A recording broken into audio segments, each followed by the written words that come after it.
Thursday night at the Cowboys Club in Frisco, Texas. That can mean only one thing.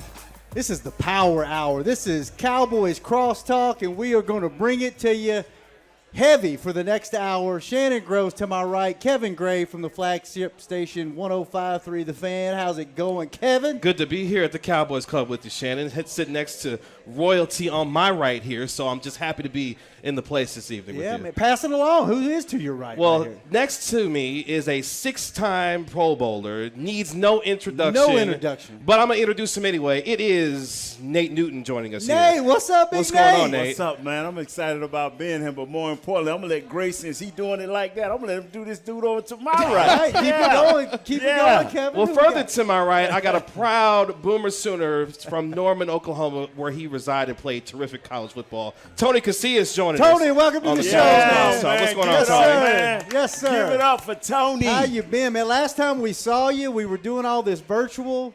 It's good to see you in person. It's good to be here hanging out. How have you been? Man, I'm doing a lot better. You know, this guy sitting next to me, this is going to be an hour of just nothing but fun. And one thing I do remember, the last time I was at a Cowboys Club, I believe that was in Valley Ranch, and that was many That was a years totally ago. different Cowboys club, wasn't Boy, it is nothing like this. But nevertheless, it's great to be here, man. I'm looking forward to it. it? Good to have you, man. Good to have you. Before we get into the Cowboys stuff, what about your Sooners this year? Looking pretty good. How you feel about it? Well, I'm a little ambivalent about him because I saw what happened to him against Tulane, and every year we're ranked relatively high. We got a tremendous quarterback, I guess, in Spencer Rattler. Still, I think the jury's out on him. But, the thing with Oklahoma, you just want to be there at the end, correct? And if they're there at the end, then you know that they have a pretty good chance of winning the Big 12 championship. It's kind of foreign to think about them being the SEC and SEC football. Big boy ball, Tony. Big boy ball, Tony.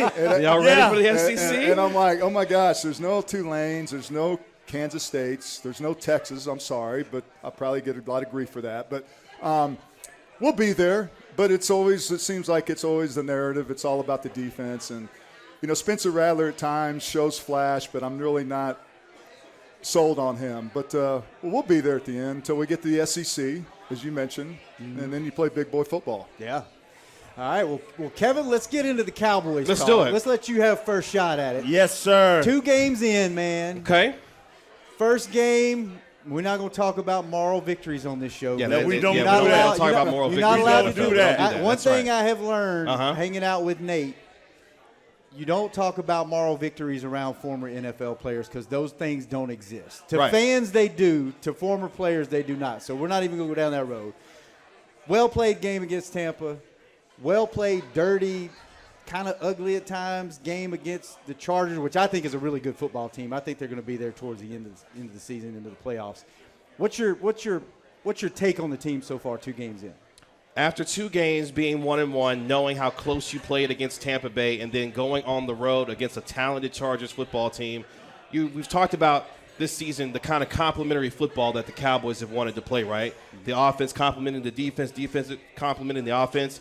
You've got 6 takeaways in your first 2 games. Offensively, Dak Prescott's playing pretty well. I think you couldn't ask for a better start, only if you wanted to be 2-0, knowing what happened in Tampa. I think what they did on Sunday with the balance they struck offensively with Tony Pollard and Ezekiel Elliott, I like what I saw on Sunday against the Chargers, and I think that's a good omen going forward for the way this team could play. Ooh, boy, you sound so professional, man. Like I said, I'm trying to handle my business. I'm trying to handle my business, Tony, man. how do you follow that up, Tony, about the Dallas Cowboys? And then you have the other end of the table. I just setting you up, man. Just setting you up. That's all. That's all I'm I'm going doing, straight man. to Tony. This is the guest, man. And I think we have an hour here, so maybe about 3 or 4 Miller Lights. Look, I think that last week, and we've been on some great teams, Nate and I think you need that win to really just kind of make you feel that mode that you can do it and overcome the adversity as you hear. And I think you saw a lot of good things. I think you saw a game that, and all these people want to talk about luck. I mean, luck, if you're not lucky, you're not good. I always feel like that way. Yes. But, I mean, there's some things, some golden nuggets they were able to find. I think Micah Parsons is a guy that you have to obviously try to keep him on the field and use his play-making ability. But 1-1 sounds a lot better than, 0-2. Yeah. So I think that's kind of a version that I like. And if they can continue that, I mean, they got a really rivalry game against the Eagles. A lot of things can happen, but as we say, the whole cliche, it's one game at a time, right, Nate? Oh, man, definitely, man. And the way we went in there muddy, man. And it was ugly. A lot of penalties, a lot of mistakes, especially with the defense. They do something good, back them up a long ways, then they give up a big play, but they battle back, and they kept them out of the end zone. So that's what I like. And then our offense went into the end zone, and goal to goal, we was two for two. So you got to like where this team is going. Now you coming home. All you got to do is clean it up. Mm-hmm. Clean up the small things, man. And when you get in the red zone, keep doing what you're doing offensively, keep doing what you're doing defense. A lot of people worry about yards. And this team we played, they done gave up 400 yards a game, but they won and won too, Philadelphia, because they don't give up nothing. They give up field goals. That's what we got to continue to do. Give up field goals and score touchdowns. We'll be all right. Kevin, what was your, I guess, brightest, most encouraging? There were a lot of really good things that happened in the game. There were some bad things you could take away from it, but I thought there were a lot of real encouraging things. Turnovers are still coming their way. Man, this team, ever since I can remember, never gets interceptions. And you can say some of them against Tampa were luck and all that, but like you said, Tony, they still happen. They used to not happen, right? It's a stat. Yeah. And it's a sudden change. And I think that's what you look for in a game, is to kind of pivot the game and change the momentum. And, I just like at the very end of the game when you got your quarterback and you're like, okay, we got to take the ball down and score.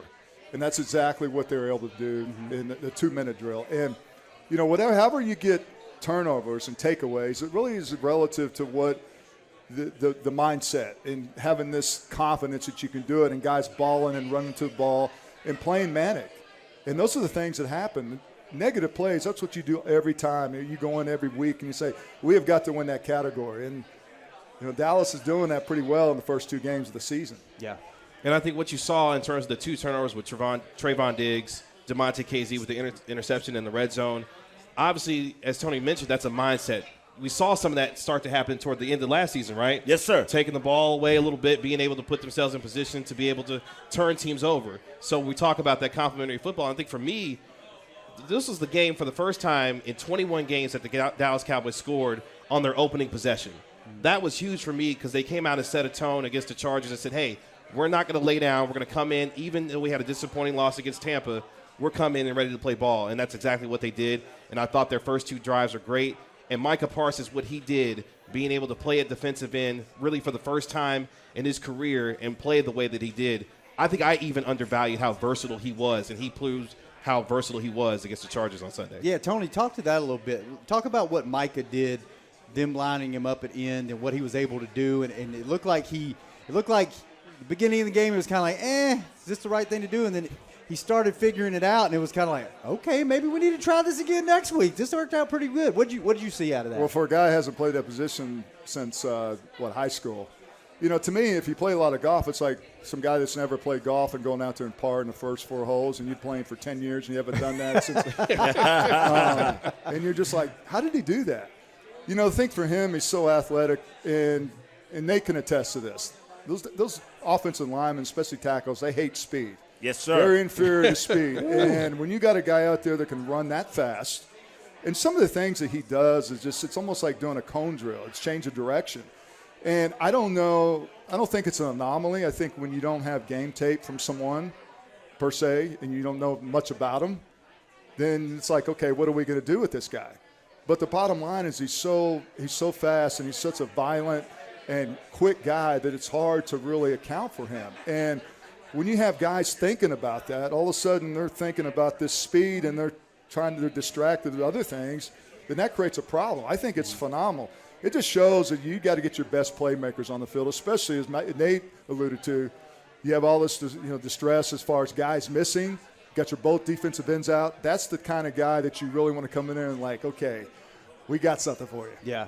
Nate, talk about that a little bit. Tony mentioned it, not having, as an offensive lineman, not having tape on a guy and then putting a guy in a position that he's never been in before. You've never seen this.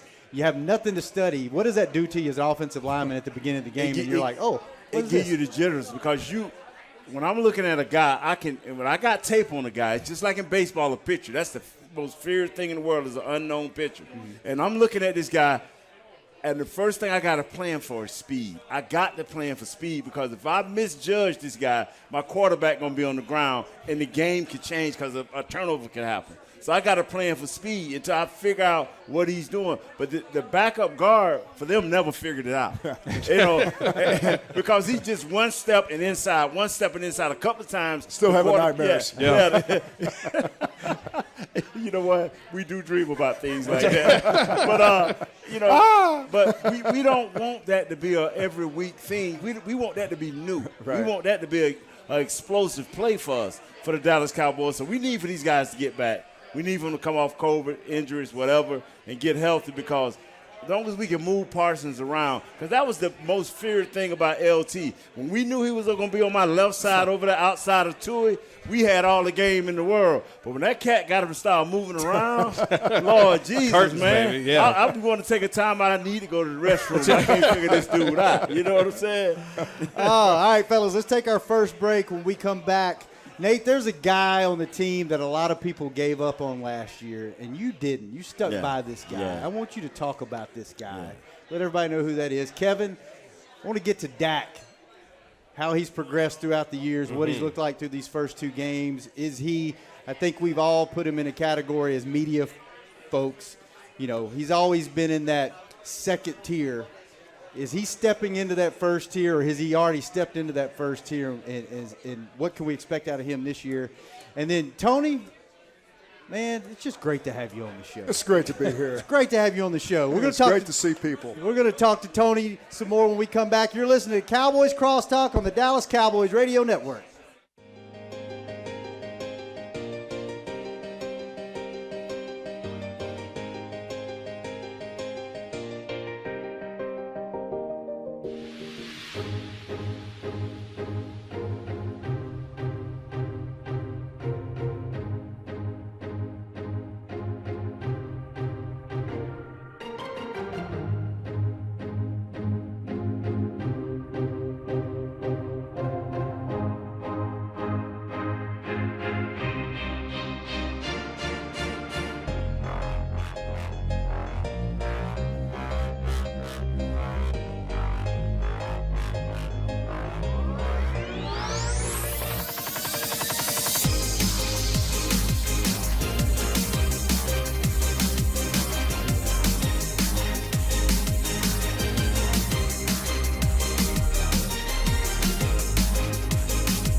SWBC Mortgage's Cowboys Crosstalk. Yeah, check this out. Broadcasting live from the Cowboys Club at the Star in Frisco.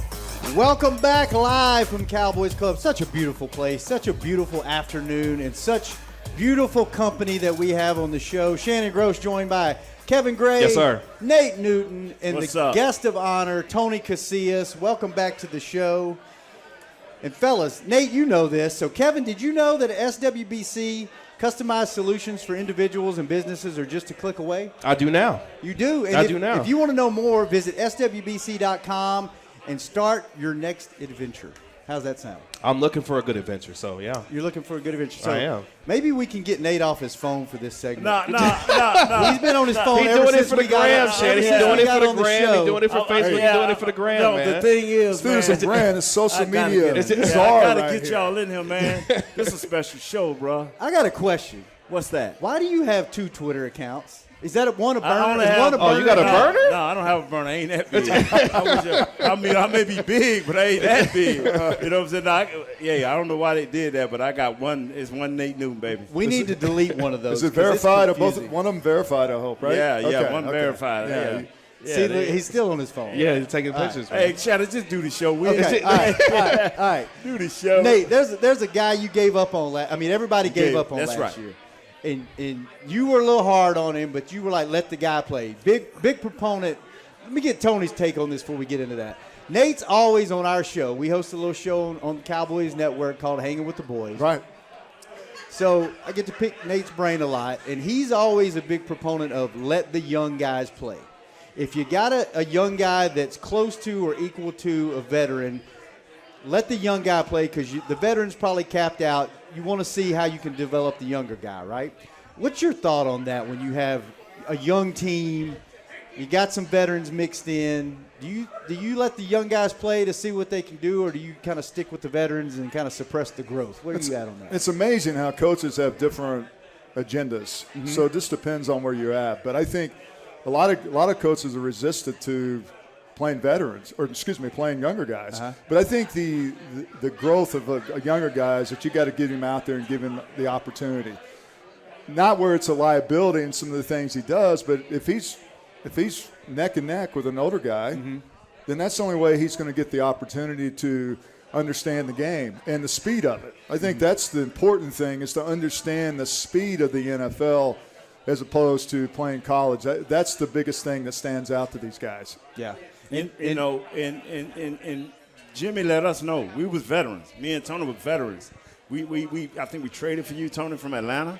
Yes. Am I correct? Yeah. And brought him in.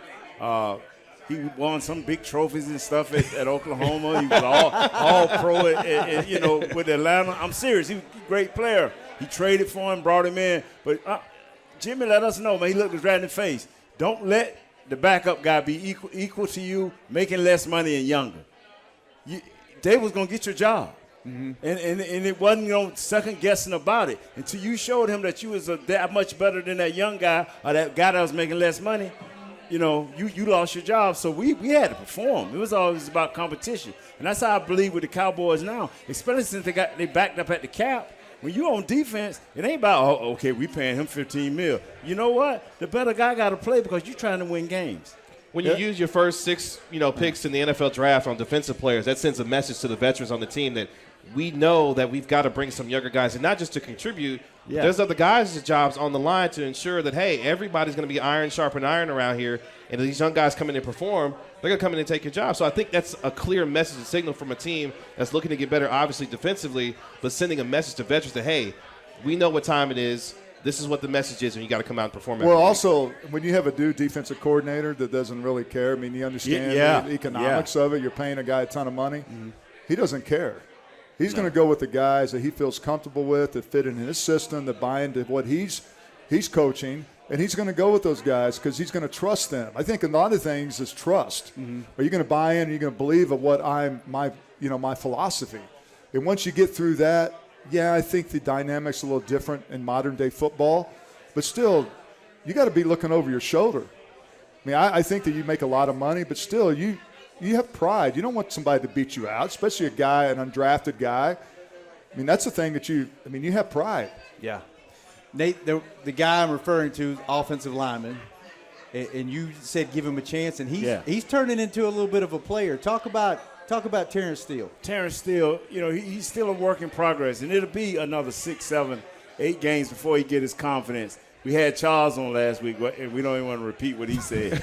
Trust me, you don't have to worry about me repeating it. And so he's a long guy. He's what Coach McCarthy like in a play. He's long. He's athletic. He still need to get stronger. He still need to get a little tougher above the neck. Mentally he need to get a little tougher. But he did a fair job on Boza last week. He didn't do a great job. He did a fair job.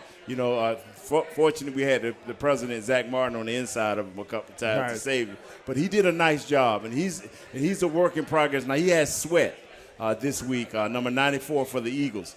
He can't turn it off this week. He got to keep that level of intensity. He got to play with even better technique because this kid is slippery.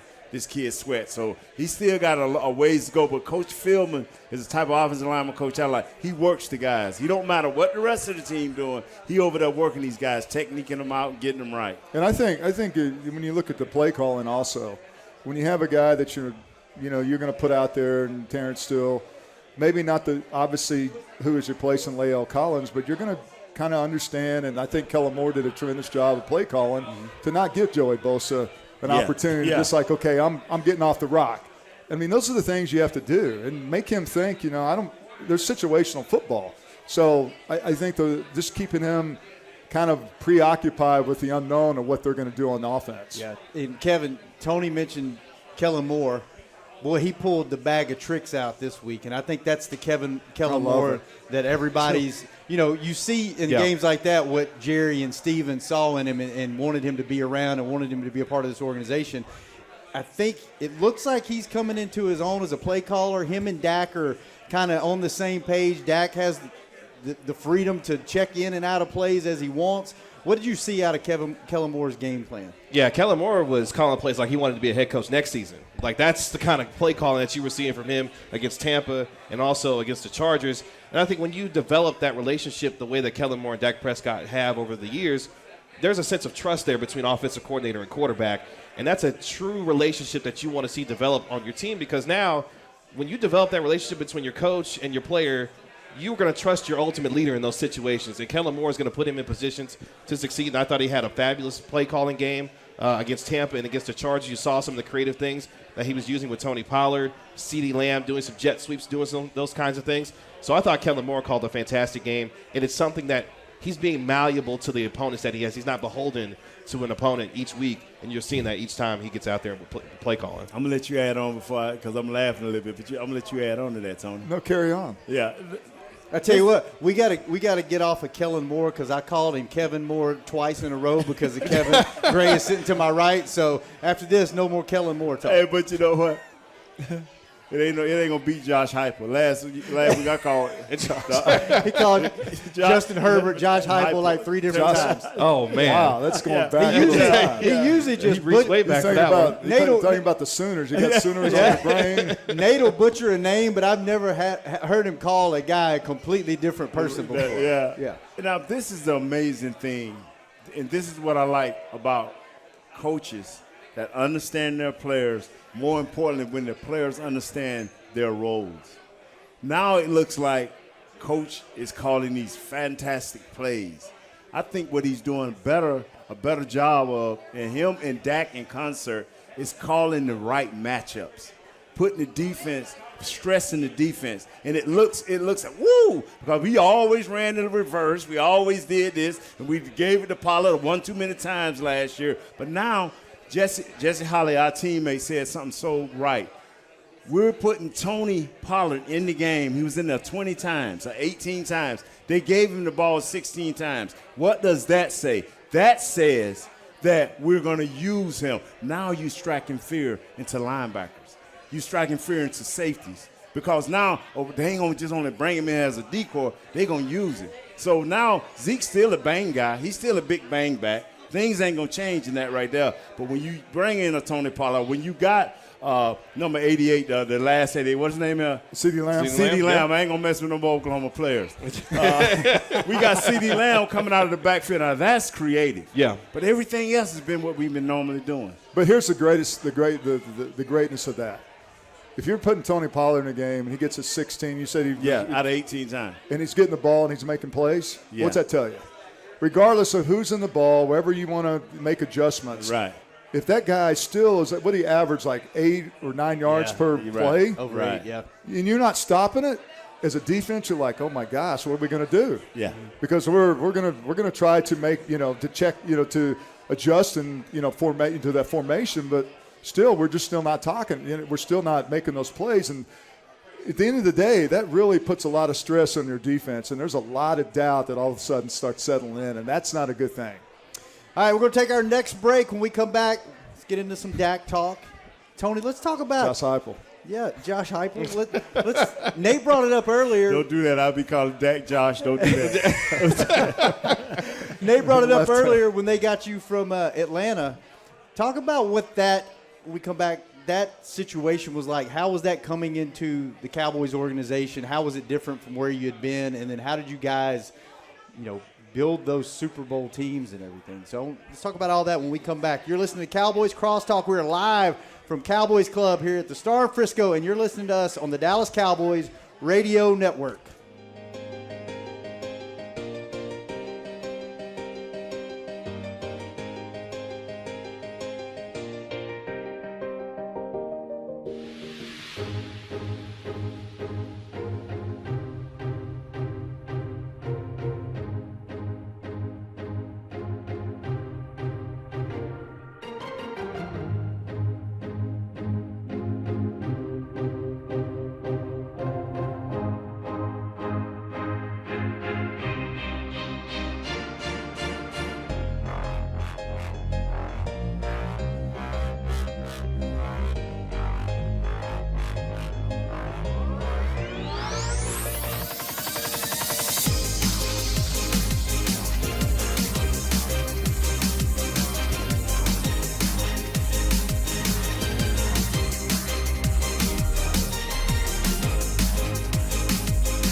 To SWBC Mortgage's Cowboys Crosstalk. Yeah, check this out. Broadcasting live from the Cowboys Club at the Star in Frisco.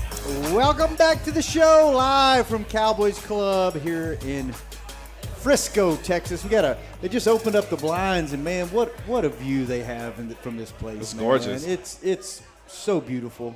So beautiful, almost as beautiful as that smile on Nate Newton's face. You know what? I'm going to tell you something, man. Tell me something, Nate. That's the only thing I had, man. Once I got all my teeth in my head, man, my mama said, baby, when I got old enough to understand, baby, that's all you got is your smile. Hold on to it.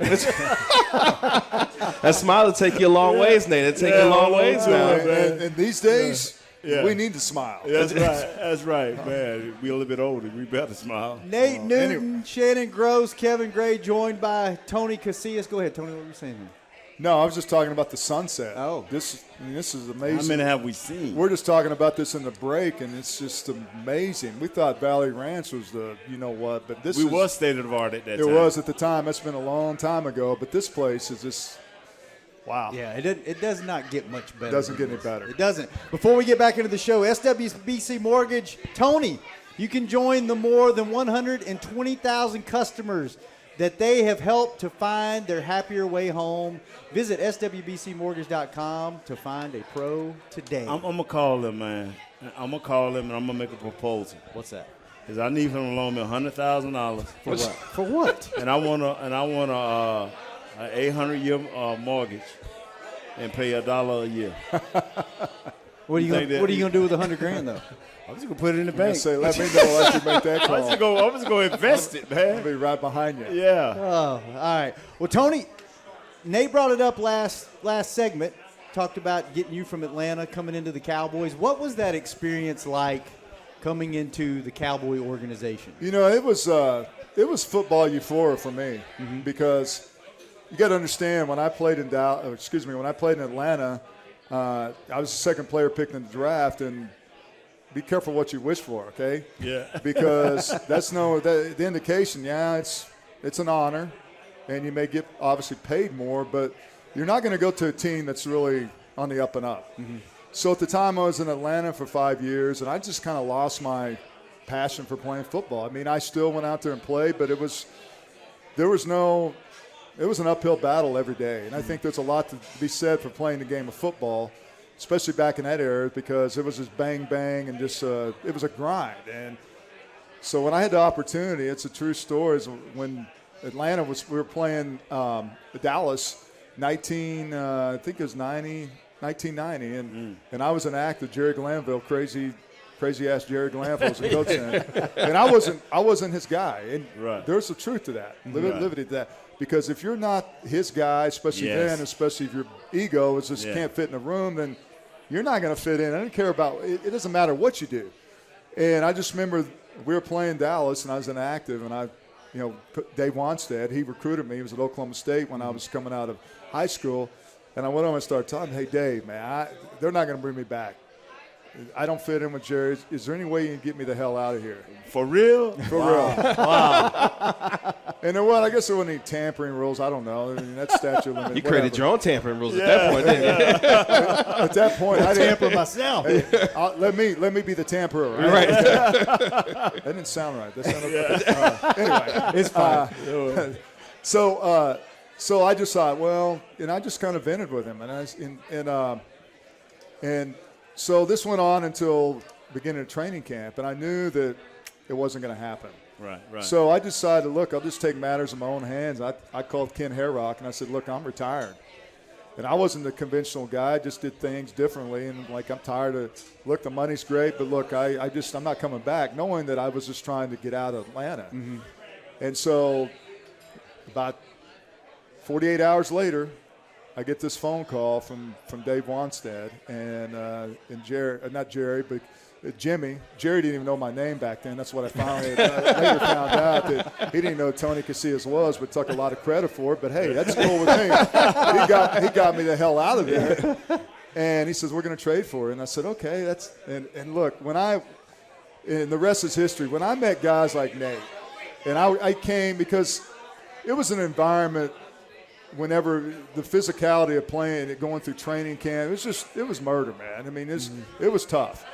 But to be able to come to Dallas and be around guys like Nate, Kevin Gogan, it made it fun and real. I mean, it was hard. Don't get me wrong. It was tough, but it was just a different environment. Mm-hmm. And I think when you're in an environment that it's positive and there's an up and up and there's a goal, then you feel better about yourself. And I was happy, man. And like I said, the rest is history. I never dreamt that I'd come here and go to the playoffs with 91 and then win back-to-back Super Bowl rings. Yeah. Nate, what do you remember about when He just Tony came came in? working, man, and I just remember. Well, he used to crack on me all the time in the locker room. That's what I loved about Nate. You know what, Tony? I'm gonna tell you how far I didn't know he was of Hispanic descent. I just thought he was a cool-looking white guy. A cool white guy with a tan, right? Yeah. Like, wow, man. Dark haired. Yeah. So I'm gonna tell you something. When you mentioned Kevin Gogan, Mark Tournay, our offensive line was the most pranksters. You know, and you never knew when you walked into our locker room. This started at training camp, all the way through to the Super Bowls that we won. Just somebody was coming at you every day. You know, having fun. Then we got Charles Haley. Oh, Lord. All rules, no rules, none whatsoever. And I still got to live that to this day. You didn't mention the rules. Yeah, we witnessed that firsthand last week on the show. So I wish Gray would have been here. Oh, yeah, I'd have loved I would this. have deflected I'd have loved everything it. on Gray. I don't Look, know I'd about have handled that. it too. I'd have just carried the ball and just took it, man. Just handled my business. There's a time and place. You said you just don't know what to say. I got no comment. I got nothing. I got nothing. What did you say? Yeah. Oh, damn. You said that. yeah, and we were on I would live, never get away with that. yeah, we were on live radio, so there were a couple times Nate would just look at me like, "What's about to happen?" And I was like, "I don't And then, know." you know the thing Is that about the 20-second button right here? Did Dump you need a button, yeah, 20-second? they wasn't dumping nothing. They wanted it all. That's FCC on line 1 for Charles Haley, please. Beep. That'd be like playing the Tony, drums. Besides your kids, man, he got twins. Explain your family, man. Tell everybody, man. I want to get this in, man. Well, yeah. you know, I think that as you get older in life, things change, and your goals and everything, the things that are important to you, it becomes more family oriented. And look, I've been married for almost 25 years, and I'll be the first one to say that I'm not the best person to be. I mean, you know, when you're married that long, it's a lot of work. Yeah, it is. And I'm usually the culprit. But what I found out is like having a family and being able to watch our kids do their own thing and be professionals and go to college and be able to find their own self. You know, all the stuff we did, on the resume and everything's great, but now it's just obviously time because that's been so long ago, but still it's fun to watch them. And so, my son is getting married in November. First one, he's 27, and engaged to a beautiful girl that unfortunately both of them went to UT, but that's okay.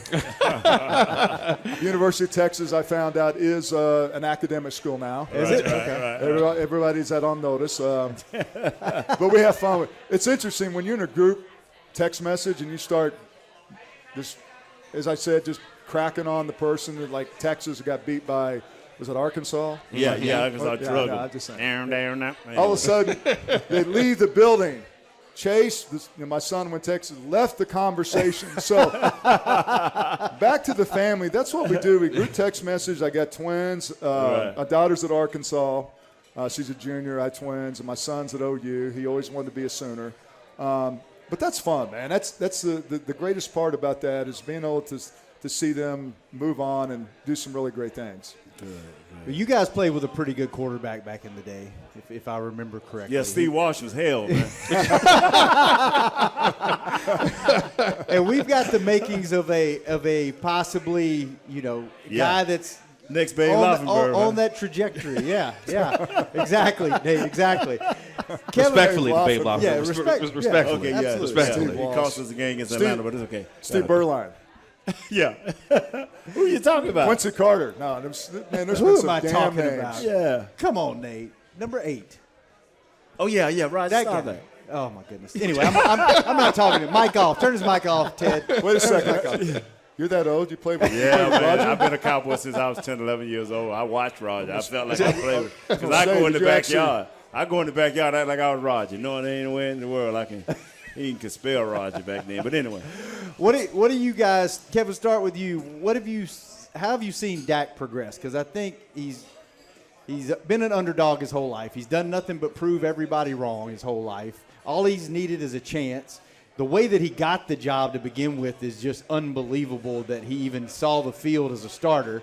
And he's done nothing but get better and better and shut everybody up. And this year he's picking right up where he left off before he got hurt. So where do you see his trajectory? Where do you see this progression? What do you see in Dak? I think one of the coolest parts of watching Dak Prescott since coming out of Mississippi State is that he has, over the years, become the unquestioned leader of this football team. They lead. He leads by example. They follow his lead. But more importantly, he backs it up on the football field. So I think this year he has a true opportunity to be a top 5 quarterback in this league. You've seen how he's progressed in terms of the deep ball accuracy, the tight window throws, all the things that you would want an upper echelon quarterback to do. He's doing those things now. And I think one of the best throws that he had on Sunday, the pass that he had to Amari Cooper on the final drive, fitting it inside of a tight window, leading the 2-minute drive to be able to set him up for a field goal. That's the personification of one Rain Dakota Prescott, and I just love watching him play week in and week out. And I think Cowboys fans are really seeing a man come into his own, and I think he has that chance to be a top 5 quarterback in this league. I love the guy. I think that he exudes confidence, exudes leadership, and not to say that body language is everything, but he has this command that you can see and you can sense. Mm-hmm. And I think that when you play the game, you're a little intuitive to leadership when it comes to the quarterback. Yeah. You mentioned Troy. Troy was an amazing leader. I always say this, the way that I describe him, he was a very constructive. He was stoic in a constructive way. It wasn't like he was, he didn't want to talk to you or anything like that. But he was in that game mode, and he knew his place and his role. And so we understood that. And I think that when you look at Dak, the similarities to a quarterback is, look, if you're going to make a bad throw, right? Mm-hmm. It's how you respond. And this guy, to me, is confident. I mean, he'll take ownership for it. But I think that he answers a lot of questions early on. It's an early season, 2 games. But he's answered a lot of questions of validation, mm-hmm. why you paying the big money, why they believe in him, because he has all those instincts. He has all those characteristics, and that's what you want in a quarterback. Yeah. This is what I had to make myself do. Sometimes you have to go back and look. And like you say, Troy was stoic, and not in a standoffish way. I almost cut Tony off. Not in a standoffish way. He meant business. And I tell this story all the time. I used to, have a lot of fun when I was Cowboy. So a lot of times I would sleep in my car. I used to have fun? I don't believe it. I wouldn't go. I wouldn't never had fun back in those rock star days. I wouldn't go home some nights because I slept at like 3, 4 in the morning. I'm like, if I drive way out where I lived at, I ain't gonna make it back. So I would sleep in my car. I used to go to sleep in my car, and I would see. Thought maybe you were just studying games. So I would see Troy, and other guys come in early in the morning.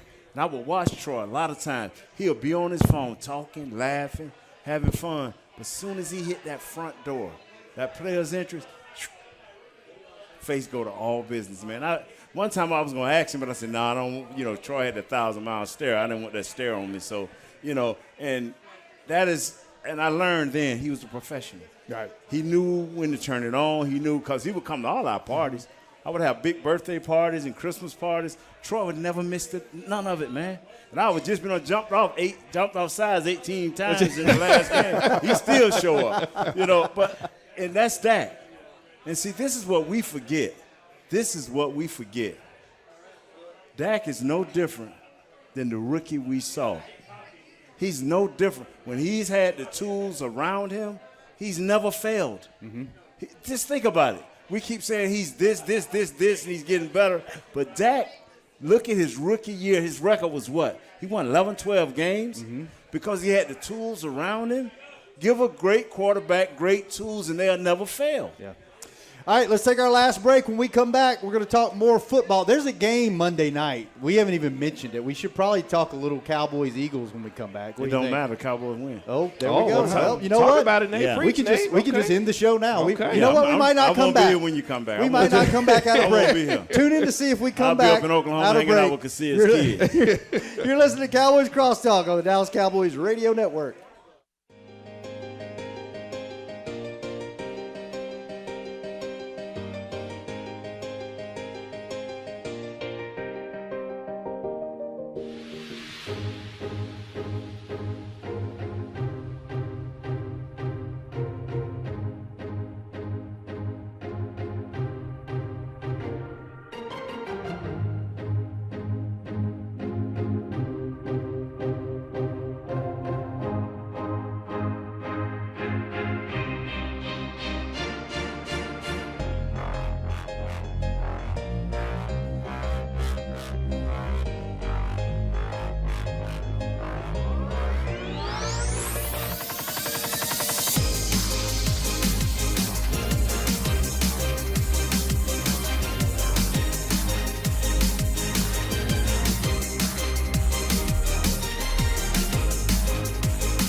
Broadcasting live from the Cowboys Club at the Star in Frisco. Man, I cannot believe we only have one more segment of the show. Tony Casillas, the guest of honor. It has been so much fun, man. Time has flown by. Nate Newton to your left. 6-time Pro Bowler, 3-time Super Bowl champ. How you doing? You hanging in there, man, Nate? You going to make it through the last this, segment? man. I'm loving this, Okay. yeah. All right. And then to your left, Kevin Gray. Yes, sir. And then I'm Shannon Gross. And let me tell you guys one quick thing before we get back into some football talk. SWBC PEO, helping to alleviate the HR administrative burden that comes with running a business. Leave the worrying to us. Visit swbcpeo.com to find out more.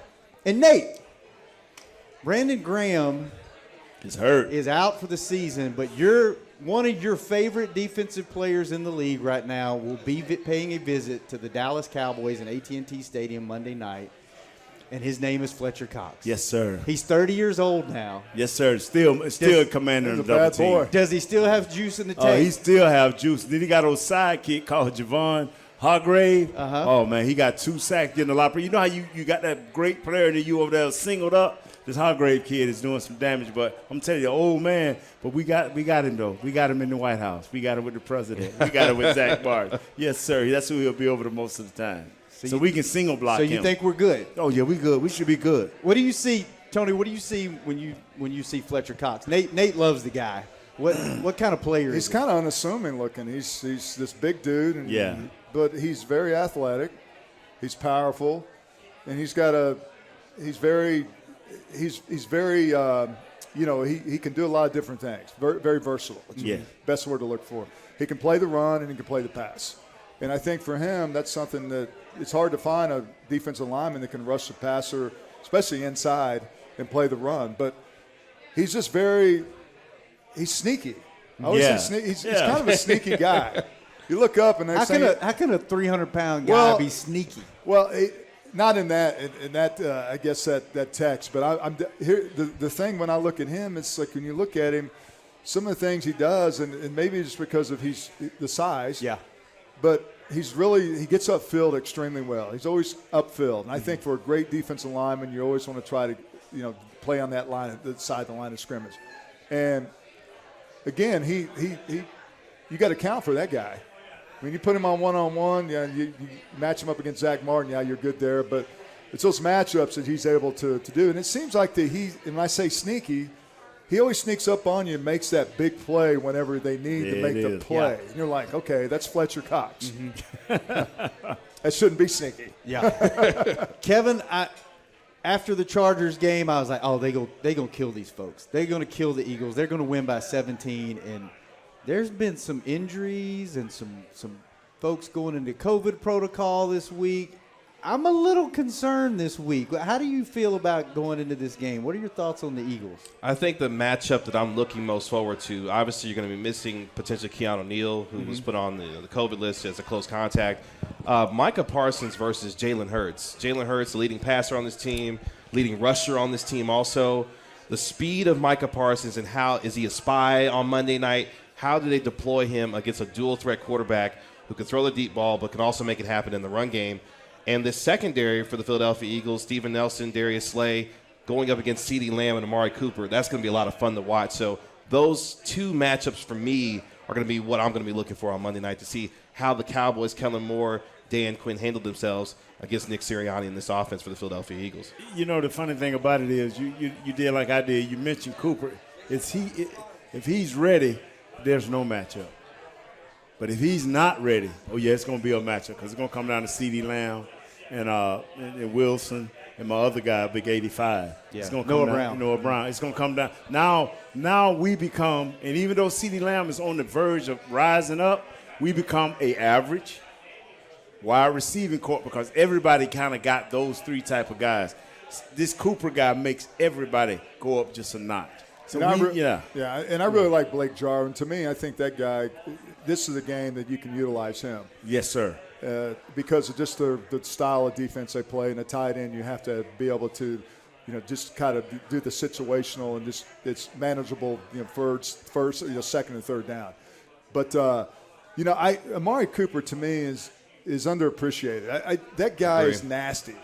when you watch his route running, he's not one of these raw guys. But I guarantee it, when you're wherever he's at and you got one-on-one and whatever coverage you're in, you're sitting there saying, "Oh my God!" You got to account for 19. He's filthy. Yeah. And he's a baller, man. I don't care what people say. I mean, I still think he's the best wide receiver on this team, without a doubt. Yep, agreed. You're very familiar with Jalen Hurts. Yeah. How have you seen him develop? Because a lot of people were writing him off going into this year, and they're like, they're going to be. And he looks like he's got a little something. Well, I know against Atlanta, I don't know what kind of measuring stick that is, because but he had a good game. Yes, and he did. They lost last weekend, but Jalen is. He kind of reminds me a little like Dak. He's a guy that works hard. He's he appreciates it, and he's really a guy that's really going to work his butt off to develop that. But I just think that what you mentioned as far as trying to keep him and utilize him to make him one-dimensional, it's easier said than done, because he's going to take off. But I don't know if it's man-to-man or if it's zone coverage. But I guarantee it, if the perimeter is really something that you have to really defend against someone like Jalen Hurts. And as you mentioned, Micah Parsons may be a guy that may be a big role in stopping that. Take him out of the game. You got to. I watched him. I watched him against Atlanta. He was nice. I watched him against 49. He was nice. He wasn't spectacular. He was nice. And see, a nice kid, a nice guy will always get you, because you're going to always underestimate the nice guy, the guy that's just getting the job done. He got that Smith kid from Bama, Devontae Smith. Yeah. They can say what they want. They better cover him. Yeah, they better cover him. That's a great tandem. Yeah, and that's the thing about it. You want to make Jalen Hurts throw the football. Yeah, and I think that when they do all these RPOs and they do zone read and everything, that's easier said than done. But you want to put him as an offensive quarterback, a throwing quarterback in their offense. Yeah. All right, let's go around the table. Kevin, you started. The Cowboys need to do this to win, and what is your prediction for the game?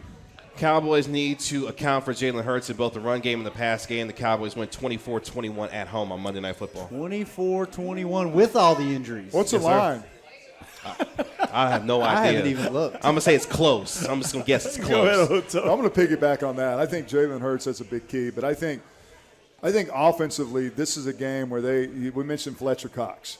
But I think this is a game continuation of the momentum of being able to. You got home field. You're at home. Mm-hmm. Your Monday Night Football playing on the national TV. This is a time to just really go out there and continue that Kellen Moore type of offense where you're keeping them off, out of sorts. And I think it's a game the Cowboys can win. I'm gonna go 35-17. All right, Nate? I'm gonna say this right here, and it's not being arrogant or anything. I think the Cowboys have to show up and play almost penalty-free football. If they just don't do anything to hurt themselves offensively or defense, I'm talking about penalty-wise, they have played on a different level the last 2 weeks. And I think if they stay at that level at home with the crowd, just play penalty-free, which is hard to do, but get close to that as you can and have fun. They'll win the game. They'll win the game by 1 point. 1 point. This will be one of those games that in previous years you can make excuses for the injuries. I think it's going to be fun to see how they perform against a team they should beat. With all these injuries in the past, they would struggle. Yeah. Let's see how they go out. Statement game. Yeah, exactly. Yeah. Tony, it's been awesome, man. Thank you so much. You come back anytime. Kevin, thanks for joining us. Nate, thanks for being here. Thank you for tuning in. Thanks to Cowboys Club. This has been Cowboys Crosstalk on the Dallas Cowboys Radio Network. This has been a production of DallasCowboys.com and the Dallas Cowboys Football Club. How about this, Cowboys? Yeah!